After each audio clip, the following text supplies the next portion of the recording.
علماو د سعید ابن جبیر په اړه ډېرې خبرې لیکلي، او د تاریخ کتابونو کې مثلا حلیة الاولیاء د ابو نعیم اصفهاني کې، او دا خبر په تاریخ د ابن خلکان کې مسته، نو هغه ما ذکرانه ولته نه په د حلیة الاولیاء باندې کفایت کوو. زه یې ورې قصه د شهادت درته ذکر کوم.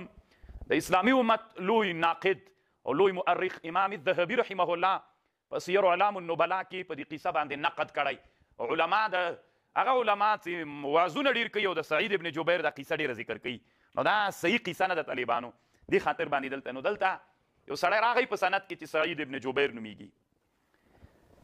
سعید ابن جبیر چې و یو چا څوک ورولېږه، حجاج ابن یوسف سعید ابن جبیر ته شام ته یو سړی ورولېږه ملتمس ابن اخوس نومید. دی 100 کسان نور هم ورسره ول، 100 کسان یې د ملتمس ابن اخوس ته ورکړل. اخوس متلمس ابن اخوس د ته 100 کسان حجاج ابن یوسف ورکړل چې ته لاړ سه سعید ابن جبیر ولټوه، او سعید ابن جبیر ما ته راوله. دی چې کله ورغی نو په لاره کې ورته د یو راهب د نصرانیانو د دین یو معبد و عبادت خانه وه په شام کې، او دلته د عبادت خانه کې د نصرانیانو د دین یو راهب و. فسألوه عن پوښتنه یې ترنه وکړه، د ده په باره کې ترې پوښتنه وکړله چې سعید ابن جبیر به چیرې پیدا کو. راهب ورته ویلې وي تاسې ما ته صفت ووایي دا څنګه سړی ده، تاسې خو یې راته وایي چې ما، نو پوښتنه یې چې تر هغه صفت یې چې ورته وکړه چې داسې سړی ده داسې، نو ده وروښوده بیا چې دا سړی دلته د مسلمانانو منځ کې یو عابد سړی ده او دی په پلان کیجي کې ده. نو چې دوی ورغلل هغه سجده کوله په مانځه باندې و، د سجدې په حالت کې و، دا 100 کسان چې پرې ورننوتل، نو هغه سر راپورته که سلام یې وګرځاو، نو هغوی خو سلام ورته کړی و د 100 کسانو، د سلام جواب ورکړ. چې جواب یې ورکړ نو دوی ورته ویلي چې مونږ حجاج ابن یوسف را لېږلي یو تا ته، او حجاج ابن یوسف تا غواړي، نو ته مونږ سره لاړ سه. ده ورته ویلي دا غوښتنه د حجاج ابن یوسف ضروري ده چې ما غواړي وي، و ضروري ده، خامخا به راسره ځې. نو ده د الله حمد ویلې، په نبي علیه السلام یې درود ویلې، او د دوی سره را روان سو.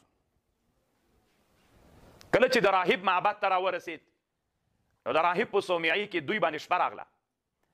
د 100 نه زیاتو کسانو چې متلمس ابن اخوس په مشري و، دوی دلته شپه شروع کړله د دې عبادت خانه د راهب کې.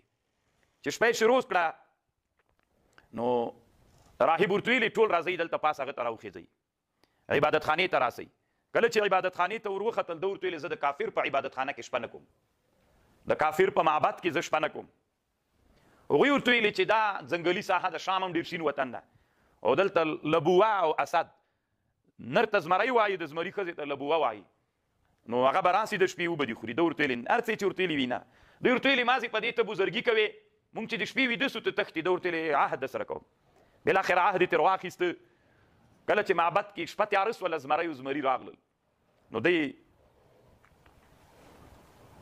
داسې غیشې او کمانونه خلاص کړل، ویلې که خامخا ده ته تاوان رسوي، مونږ به بیا ای چې ولیدل چې زمری او زمری د ده نه دفاع کوي. کله چې راهب دا حالت ولیده، نو ورته ویلې ته نبي یې؟ وایي نه نبي نه یم، زه د الله یو ګناهګار بنده یم، خو په الله مې ایمان راوړی.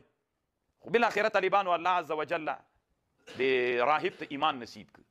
کله چې راهب مسلمان سو، ایمان یې راوړ، د دین شرایع ده ور وښودل. نو دا کوم کسان چې ول چې حجاج ابن یوسف را لېږلي ول، دوی سعید ابن جبیر ته ډېرې زارۍ شروع کړې چې خیر ده ته داسې وکړه، مونږ مجبور یو چې تا بیایو، او مونږ هر یو ته حجاج ابن یوسف طلاق را کړی. داسې راته ویلي که تاسې سعید ابن جبیر ولید او را مو نه وړ، ما په تا د ښځې تاسې باندې د ښځې طلاقي، مونږ مجبور یو، ته مونږ نه مخ بدی کېږه. ډېر عذر یې ورته وکړ، لاسونه او پښې ورته مچو کړلې، هغې ورته ویلې پروا نه کوي. لنډه به وایو دی سعید ابن جبیر رضی الله عنه یې هغه ته راوسته، د حجاج ابن یوسف ته راوست. کله چې حجاج ابن یوسف ته کېناسته، نو حجاج ابن یوسف ورته ویلې نوم دې څه ده؟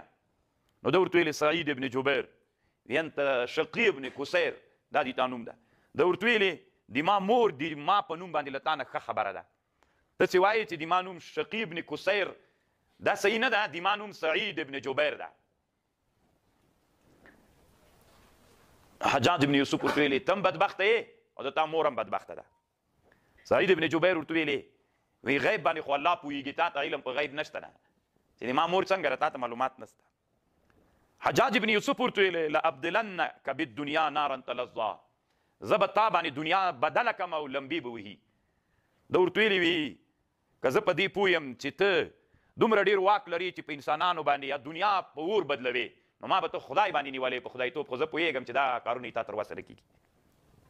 نو پوښتنې ترې وکړې وي په محمد کې څه وایي صلی الله علیه وسلم. ده ورته ویلې نبي الرحمه امام الهدا علیه الصلاة والسلام.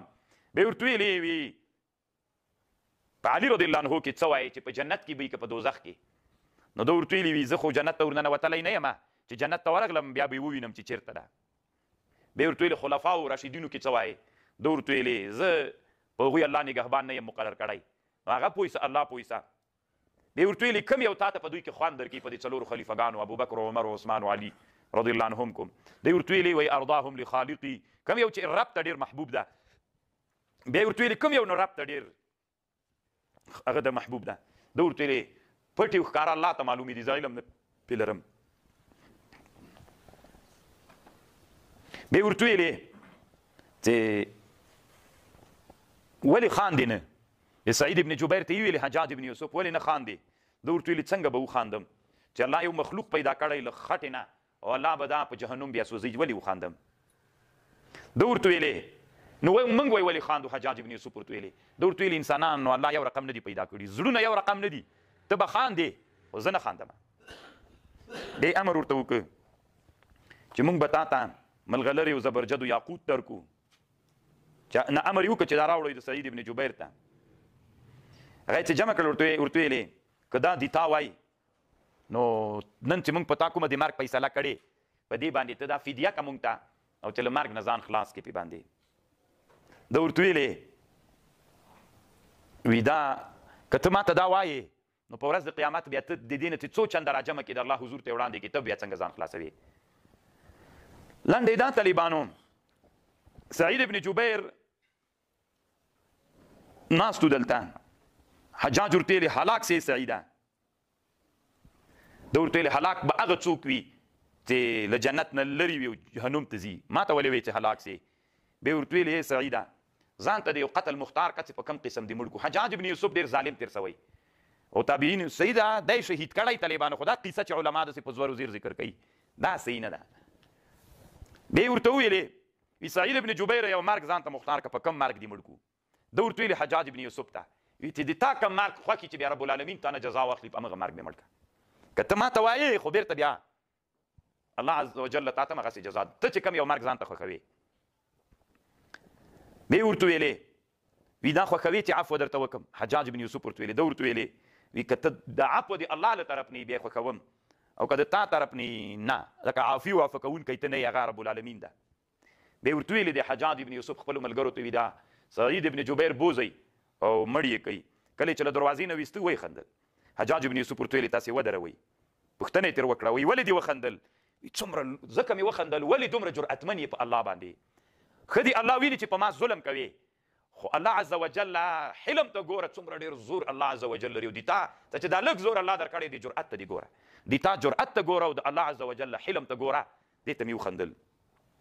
بیا طالبانو یو دسترخوان پوستکی راوړ اوار یې که دې مجلس کې او چې اوار یې که نو ورته ویلې مړ یې کوي. دی چې کله کېنه او چې سر یې په توره تېر وهه نو ده ویلې وجهت وجهي للذي فطر السماوات والارض حنيفا مسلما وما انا من المشركين. مخې قبلې ته واړو. حجاج بن یوسف ورته ویلې مخې له قبلې نه واړوئ، بیا د قبلې په طرف مړ نه سي شهید نه سي. دی قبلې نه چې مخ واړو ده ورته ویلې فاینما تولوا فثم وجه الله. بیا ورته ویلې پړ مخې څملوئ چې یو طرف ته مخ نه سي، بیا پړ مخې څملو چې څه یملو طالبانو. ده وویلې منها خلقناکم وفيها نعيدكم ومنها نخرجكم تارة اخرى. حجاج بن یوسف امر وکړو وایي حلالې کوي. کله چې حلالو ده ویلې اشهد واحاج ان لا اله الا الله وحده لا شريك وان محمدا عبده ورسوله. بیا چې کله حلال کړو طالبانو وي سر یې پرېوتېر نه بیا یې د الله ذکر کو تشهد یې ویلې خو هغه په بېل سند باندې د طالبانو یوه خبره یې وکړه یا الله پاکه لا تسلطه على احد یقتله بعدي. یا الله پاکه له ما نه وروسته حجاج بن یوسف په بل چا مه مسلط کوي. بیا حجاج بن یوسف څه وخت بعد الله یو مرض پکې 15 ورځې نه وي وتلي چې الله عز وجل په ده کې یو مرض پیدا کړو. اوکله داسې مرض د باطن کې ولګېږي دا غوښه خوړل کېږي. هغه زمانه کې ډاکټرانو مرداره غوښه راواخیستله بدبویه دی په تارو تړله د معدې ته یې ورکته کړه. چې ورکته یې کړه طالبانو بېرته چې راجیګه کړله څه وخت یې هلته پرېښې وه چې بېرته یې راجیګه کړله چې چونجي پسې نښتي وو. نو ډاکټران په دې پوه شول چې الله دته نور هغه نه ورکوي. دا خبره یې صحیح ده. طالبان حجاج ابن یوسف سعید ابن جبیر ډېر په ظلم شهید کړی، خو دا چې دغه قصه چې علما ذکر کوي دا صحیح نه ده. او دا ښیرا وکړه چې الله پاکه له دې نه وروسته له ما د قتل نه وروسته الله پاکه ته دوی په چا باندې مه مسلط کوي. نو دا خبره خو طالبانو علامه ابو نعیم اصفهاني هم ذکر کړې ده دلته په کتاب کې، او د ده نه بغیر طالبانو نور علماو هم د تاریخ ذکر کړې ده. مثلا تاریخ د ابن خلکان هم ذکر کړې ده، خو طالبانو امام الذهبي رحمه الله په دغه کې څه ورته وایي دلته په سیر علام النبلا کې دا قصه رد کړې. طالبانو دوی وایي چې دا دروغ ده او علما سې له ځانه صحیح ده. الله عز وجل سعید ابن جبیر رضی الله عنه حجاج ابن یوسف ډېر په ظلم شهید کړی ده، خو دا ظلم باندې شهادت قصه چې علما داسې ذکر کوي په دې طریقه باندې نه ده. نو دا امام الذهبي رحمه الله همدغه ټوله قصه ذکر کړې، بیا اخر کې وایي هذا حکایة منکرة، دا یوه حکایت ده منکره او غیر صحیحة رواها ابو نعیم فی حلیه. ابو نعیم په حلیه کې ذکر کړی. نو دا طالبانو ملایان ډېر ذکر کوي او ډېر خوند هم ورکوي. داسې که فکر وکړي طالبانو چې دا په زور زیر خو وکړي که نه نو دومره خلک به زاړي که نه چې ته به ورته حیرانه سي. او بعضې وخت کې دا قصې چې وي طالبانو ډېرې مؤثرې وي، بیا داسې قصه چې وي که نه او بیا چې جذبه هم درغلي او اخر کې چې محقق درته وي چې دروغ ده. دروغ ده طالبانو، صحیح ده که نه؟ نو که دا قصه کوئ وروسته به نقد پې کوئ چې دا دروغ ده، او که تاسې فکر وي د هغه نه معلومیږي چې داسې ښکروره دروغ ده. شام ته ورغللو په معبد کې شپه سوله زمری راغی او بیا هغسې سو. نو دا قصه دا صحیح ده چې حجاج ابن یوسف هغه شهید کړی او ښیرا یې کړې چې الله عز وجل دما له مرګ نه وروسته الله عز وجل بل چاته د دې توفیق مه ورکوي چې دی څوک سي پې باندې مسلط سي. الله بل چاته دا توفیق مه ورکوي.